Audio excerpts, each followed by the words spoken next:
নমস্কার, রান্নাবাটি চ্যানেলে সকলকে স্বাগত। আজকের রেসিপি ঘিয়ে ভাজা নরম তুলতুলে পাটিসাপটা। চলো দেখে নিই কীভাবে বানাচ্ছি। প্রথমেই 1 কাপ পরিমাণ চাল আর হাফ কাপের একটু কম সোনামুগের ডাল ওই 3-4 ঘন্টা মতো ভিজিয়ে রেখেছিলাম। এবার সেটা মিক্সিতে ভালো করে বেটে নেব।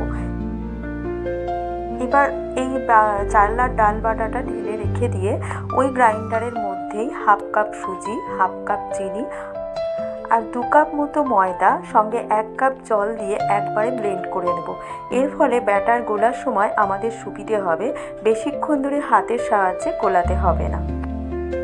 এবার ময়দা, সুজি আর চিনির যে ব্লেন্ডারে আমরা ব্লেন্ড করলাম ওটা বাটা চালের মধ্যে দিয়ে অল্প নুন দিয়ে ভালো করে পাটিসাপটার জন্য ব্যাটারটা রেডি করে নেব। ঘনত্বটা দেখো ঠিক এই রকম থাকবে, চামচটা পুরোপুরি দেখাও যাবে না, আবার হালকা দেখা যাবে। আর একটু নতুন গুড় গ্রেট করে দিয়ে দিলাম, তাহলে কি হবে, সুন্দর একটা নতুন গুড়ের স্মেল আসবে পাটিসাপটার মধ্যে। ব্যাটার রেডি হয়ে গেলে এবার তাওয়া গরম করে অল্প একটু সাদা তেল দিয়ে টিস্যু দিয়ে ভালো করে তাওয়াটাকে ব্রাশ করে নেব। তারপর 1 হাতা মতো ব্যাটার দিয়ে হাতার সাহায্যে একটু ডিম্বাকৃতি করে ব্যাটারটা স্প্রেড করে দেবো। এই সময় গ্যাসের আঁচটা মিডিয়াম টু লো হিটে রাখবো। খুব বেশি জোরে দিলে নিচ থেকে পুড়ে যাবে আর ওপরটা ঠিকঠাকভাবে সেঁকা হবে না। সহজ সহজ রেসিপি দেখতে হলে রান্নাবাটি চ্যানেলটা সাবস্ক্রাইব করে আমার পাশে থেকো আর লাইক, কমেন্ট, শেয়ার করতে ভুলো না।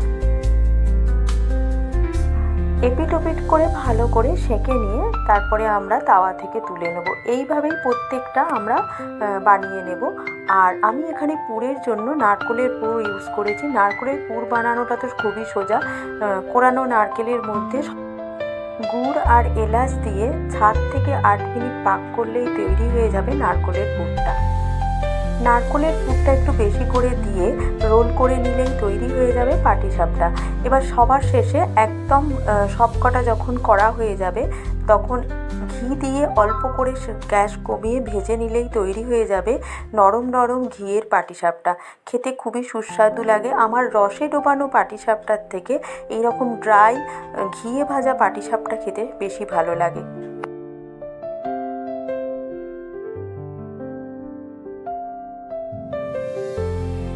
ননস্টিকের তাওয়াতে যদি আমরা পাটিসাপটার রুটিটা বানাই তাহলে তো কোনো ব্যাপারই নয় তোলা। দেখবে নিজে নিজেই যখন হয়ে যাবে আস্তে করে রুটিটা ছেড়ে যাবে।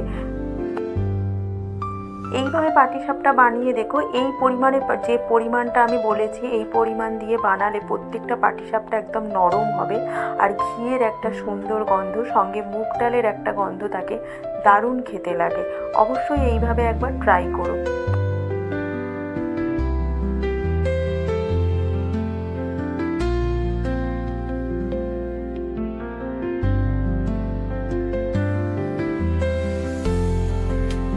রেসিপিটি ভালো লাগলে অবশ্যই লাইক, কমেন্ট, শেয়ার করতে